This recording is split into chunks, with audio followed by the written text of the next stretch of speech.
Hey y'all, welcome back to Harmon Homestead. Long time no see. Y'all haven't seen me in weeks on here on YouTube.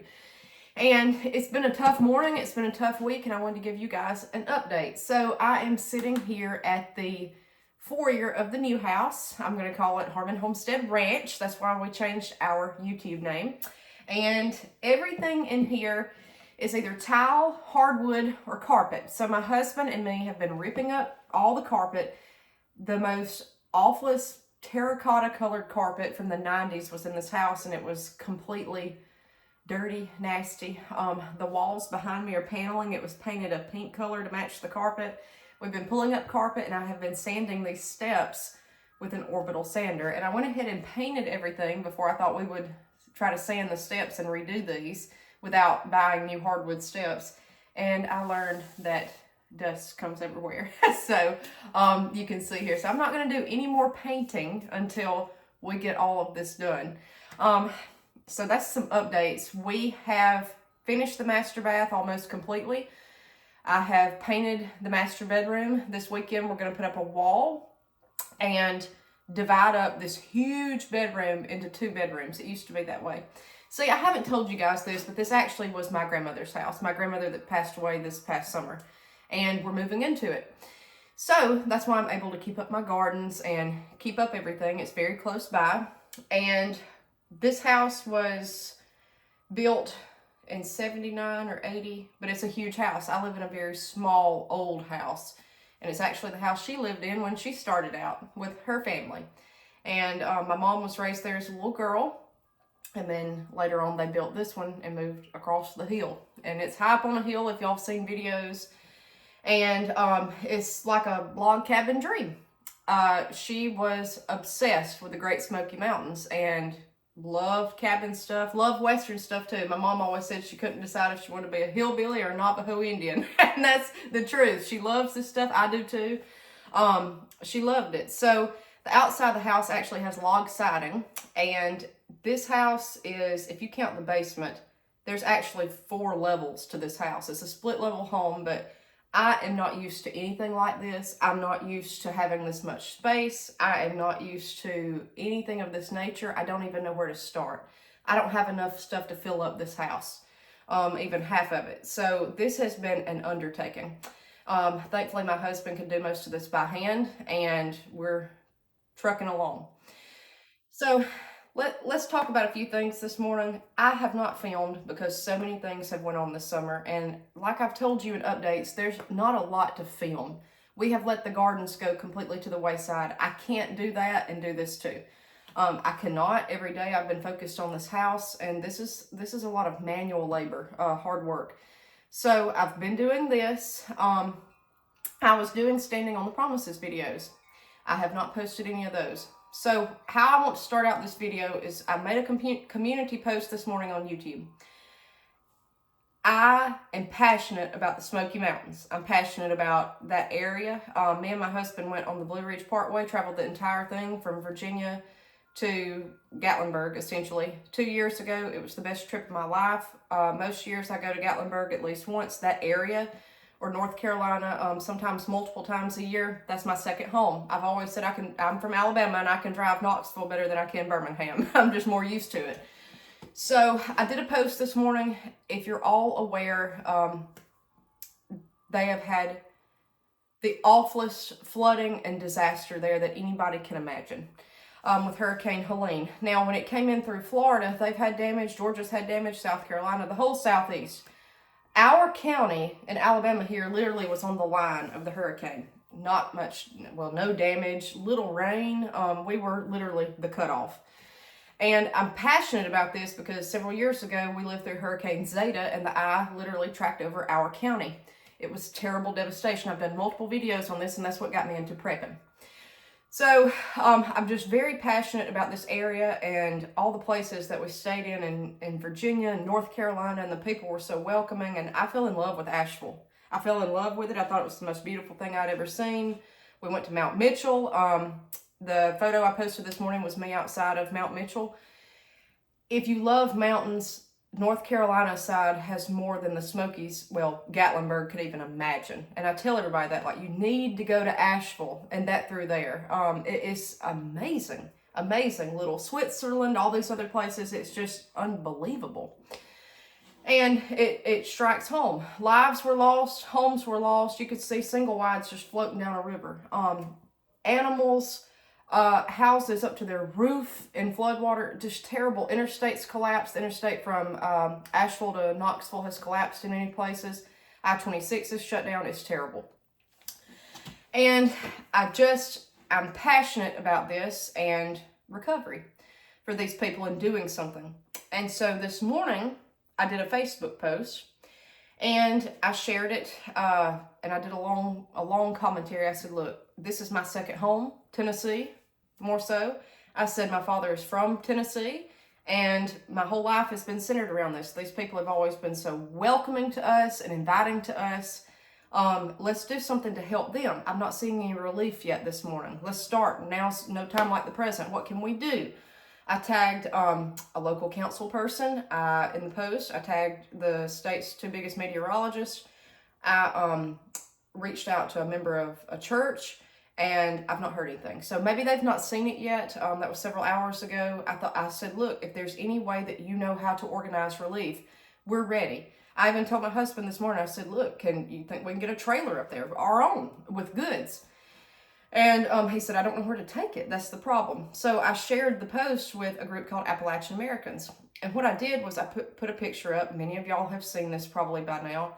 There was a radio station in Tennessee, I believe, outside of Newport. It was an old radio station, and there was a horse outside of it. And you know, horses are tall. And that's the reason that I shared the post, because horses are huge animals. And the floodwaters in one picture was up to the horse's chest. And that's all I knew. Just, hey, a big animal, these poor animals, these poor people, everything. I mean, oh my gosh, I couldn't imagine it. And then the picture behind it was the floodwaters were up over the roof. The horse was nowhere to be found. And I said, look, this is devastating. That's the picture I put with the post. And so since I didn't hear anything from my own people on Facebook, I've got probably close to 400 friends, not heard anything. I said, let me start sharing it to some of these groups. One of them I used was an Appalachian group on Facebook, and I put the same thing. Same post, I copied, pasted it. I said, what can we do to get relief? Tangible items to these people. What do they need? Where can we take it? And I had a bunch of comments. People were praying, some suggestions. People said Salvation Army, Red Cross. The problem is, guys, is GoFundMe's. A lot of people will do that, but a lot of people that I know are leery of donating their money. I'm just going to be honest, because they don't know where it's going to go, but they'll give you literally the shirt off their back. I know from Hurricane Zeta, we had no power, we had no cell service. The one thing I needed that I couldn't get anywhere was a manual can opener. I've talked about that on my prepping videos. We couldn't open the canned goods. There was no food. The grocery stores were shut down. There was no power. We did have water, but we had no food. We had no heat. So blankets would have been, greatly appreciated. A manual can opener, just stuff like that. Because it turned very cold after that hurricane that week. We had our first frost, and it was 85 degrees when it hit. So I shared it on there, and somebody that was local said it's terrible. People are trapped. We'll take anything we can get. I said, if you find any areas to drop stuff off, let us know, and we'll be glad to. Well, her and another local person started posting pictures of communities that were getting together in churches, and one was a homeschool academy that were receiving donations.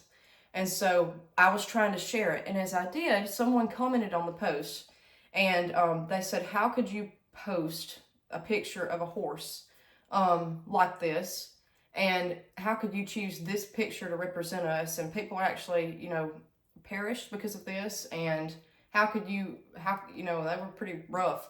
I said, look, I'm sorry, that's just one of the few pictures I had this morning. I'm just trying to organize relief, a couple states away, and I'm doing all I can to help you guys. By the time I submitted that, it said the comment would go that the whole post was taken down. By the time the post had been up, I think 45 minutes or an hour, it had been shared 116 times that I made it, able to share and people to get the knowledge out. And I'm going to be honest with you guys. That's why I'm not wearing a lot of makeup. I just broke down. I said, this is what's so sad. The people that I know that are local haven't said anything. One or two, like I said. The higher ups, nothing. Our local churches, maybe they'll get together tomorrow. Nothing. This is a time to be called up and help, from Florida to wherever. It's any disaster like this, and it means so much to me because I've been there so many times, and I've been welcomed by these people so many times. I have family that lives in Tennessee right now, not in this area, but this is my second home, North Carolina, all this. And I became so discouraged because I thought, when you try to do something good, I set out on a mission this morning. I said, we're going to help these people. I thought, you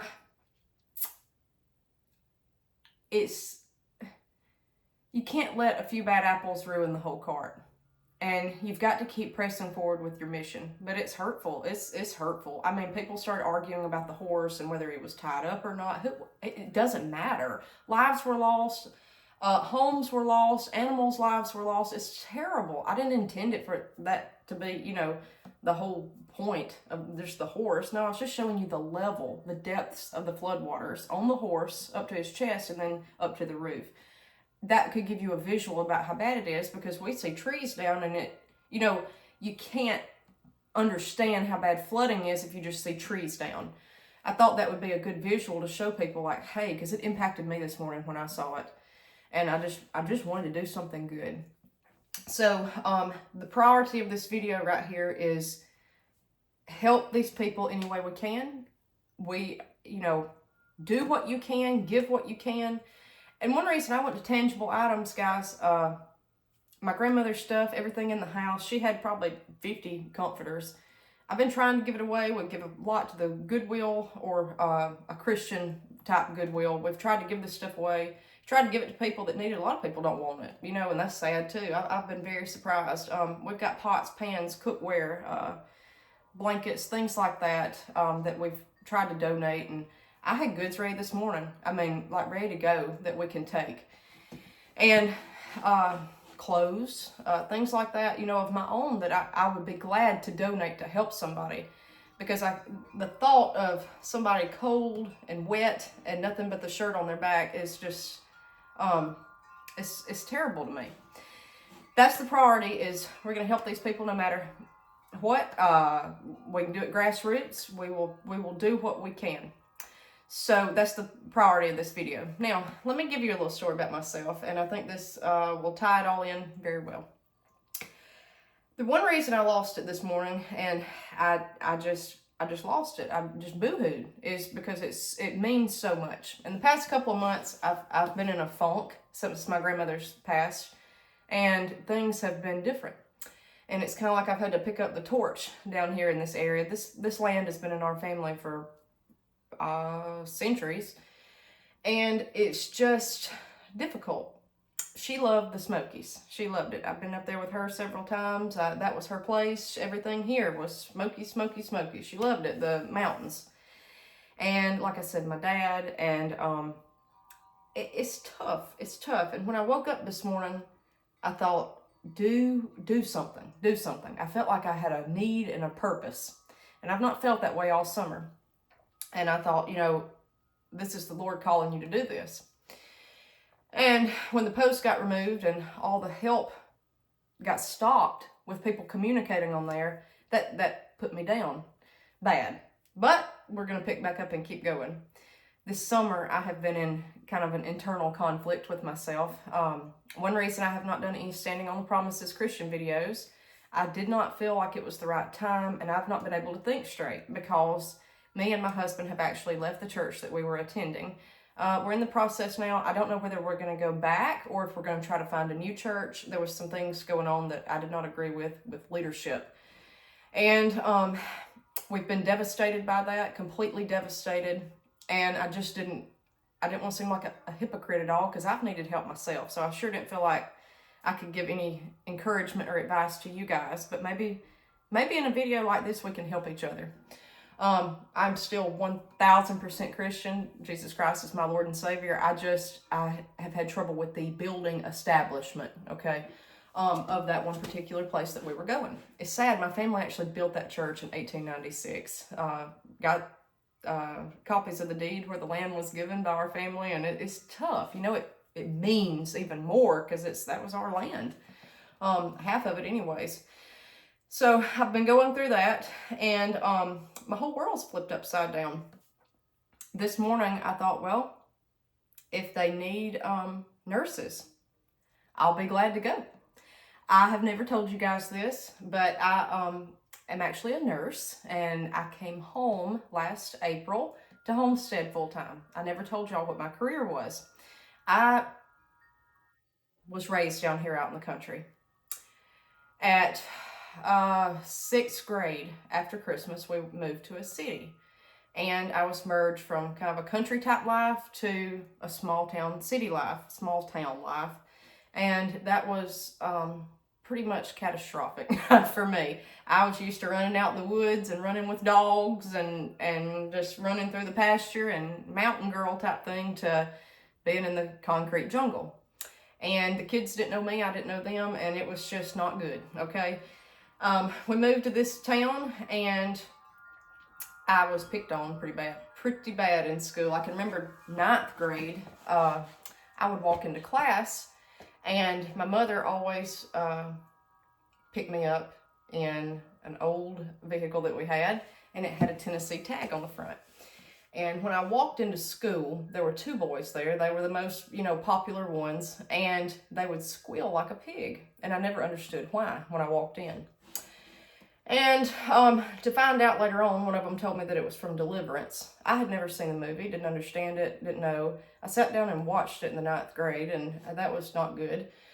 And to find out, I think it was about North Georgia. But anyways, they acted like I was that because my dad was from Tennessee. We liked the Vols. That was not long after Peyton Manning, took us to the championship. And I mean, man, I got picked on very badly because of that, and it was tough. So in the 10th grade, I was the first person at this high school, and I don't know if it's been done anywhere else or not, but the first person in our city to leave high school full-time, yet I was still enrolled.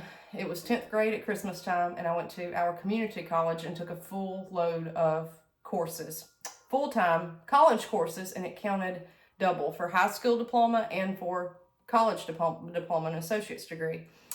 I wanted to go to medical school, but I never could get a full ride scholarship. I was 1 or 2 points away on the ACT from getting full ride, and I didn't want to go in debt. I just did not. I was raised on don't go in debt, and unless it's just absolutely necessary, have means to pay it off, and I just could not see going in debt for medical school, so I wanted to be a nurse. So I graduated. I did not even walk at graduation. I think they mailed the diploma. I had nothing, I didn't want to go back. And after 2 years, I had all my prerequisites done for my Bachelor's of Science in Nursing, had a full ride at the local community college for a nursing degree, became a registered nurse. I was 20. I had turned 20 1 week before I received my diploma. So I started out in a local ER, and I worked as an ER nurse and house supervisor part of the time for 11 years. The experience I gained, wow, guys. I was house supervisor at 24. I wanted to get back to the ER. That was my passion. Went back to the ER, kind of worked my way up the ranks, kind of worked my way back down, and ER trauma, certified trauma nurse, that's my thing. So when I saw it this morning, I said, hey, I'll go today. I haven't worked in a year and a half, but I'll go today to help these guys. But I can't find any resources anywhere. I saw that they were wanting EMTs to go to South Carolina and paramedics, but not nurses. Trauma is my passion. It's my thing. Triage, it's just what I love. And guys, this all has molded me up until the age of 32. And the reason I come home was to Homestead full time. I love it so much, but right now I'm just kind of in limbo. I don't know where I'm going. I don't know what I'm doing. This move has taken a lot out of me. This with the church, this with my grandmother. It's tough, but it's just one of these storms in life we've got to weather. And I felt like I could do something, and then I felt like I couldn't. I thought, hey, I've got all these resources I can give, donate, and do, and then I felt, well, maybe I can't, When it gets to the point that you can't even offer help on Facebook, or your local people don't even respond. Guys, this is terrible. I think Facebook, I think we're going to shut it down because I just, all these people are on here, but nobody's, I want to see something proactive. I want to see something, these people have been so kind to us all down through the years, and why are we not trying to help them, or at least share the post if I'm making it available where you can share, just something, somehow in general. But guys, I've been through a lot in 32 years, and I know how it is to be kind of the outcast, and that's one reason I sympathize with anybody going through anything, because I understand through my career. I've seen a lot of bad things, guys. We were there front lines with COVID, and that was the worst thing I've ever went through. I really think that affected most medical people. I know a lot of people that come home. I waited till the worst was done, and I said, look, I got to get out of it. I prayed long and hard, and my husband said, just leave, and I waited until 2022 in the spring, 2023, last year. So we got through that, and at the time my grandmother's health was failing, and it just all played out perfect. That way I could be home to take care of her, right across the road here, and it's been a wild ride. So that is me, and a lot of y'all didn't know a lot of that, and that's just the truth. But guys, us especially as Southerners, we're tough, we're resilient. I think all Americans are, but it's something about being Southern, and it's something in us. It's kind of like in the movie Gone with the Wind. It's land. Land is so important to us, and it's just something you can always come back to. And anytime your land is destroyed, you take it so bad, so bad. And that's how a lot of people make their living and how they run their lives. And that's the one thing, it's like it'll just never turn its back on you. And then when you see a catastrophe like this, you think, well, the land kind of did turn its back on us. Down here in the South, we prize our land. We do. So, anyways, guys, I just thought it was time for a serious talk, and I don't know about standing on the promises, if I'm going to do any more or not. I know this morning, after I had a good old cry, after all that had happened, I opened my Bible. And I've read the Bible all summer, and then I just got to where in the past couple of weeks I couldn't. I just felt like I didn't know which way to turn. I felt like I had a block. And this morning I woke up thinking, you can do something. And after all this, I opened up my Bible this morning. It turned to somewhere in Luke, and in red letters it said, follow me. We have a purpose, and we are called. I am not one to preach, teach, give any kind of criticism, but I know if you believe in Jesus Christ as your Lord and Savior, you can be and will be used in many ways. And guys, we've got to press forward. When everybody was arguing about the horse this morning, whether he was tied up or not, and people got offended and all that, one woman put up under there, the comments up under here have me questioning humanity. And it's the truth. We're seeing times like I've never seen before. You cannot say anything. You cannot, you can't say anything. And now, I just can't imagine something being taken down where I'm trying to get help. I'm trying to get tangible items to these people. And, or either like our local people not even responding. But you can't, there again, you can't let a few bad apples ruin the whole cart. You've got to keep pressing forward. So that's kind of what this video is. If you guys know of any resource for tangible items, anything, comment up under here, share this video, get it out. I know a lot of these people are stranded, they're stuck, and I know from personal experience with Zeta, we had no cell phone service for over 8 days. It's still spotty now. That's why I can't upload videos a lot of times. They came and repaired the tower, and it still doesn't work half the time. These people don't have a way to communicate, a lot of them. If you know by word of mouth, or if you know anything, put up under here how we can help. Any way possible. Like I said, some people will want to donate money. Some people will want to send things. Some people want to do the tangible item route. Some people want to donate their time or their qualifications and services. So if you know any of this by any way, please comment up under here. And what I'll do is I'll turn around on YouTube and I'll share every resource that we can do.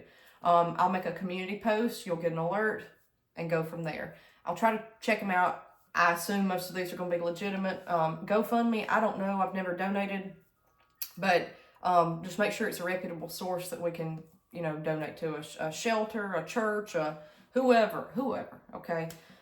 Let's help these people, let's help each other, and let's be leaders.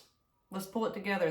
That's my story this morning, and that's one reason I'm so affected by the mountains and homesteading. And it's my grandmother, it's my father, it's from being squealed at like a pig to my whole life, you know?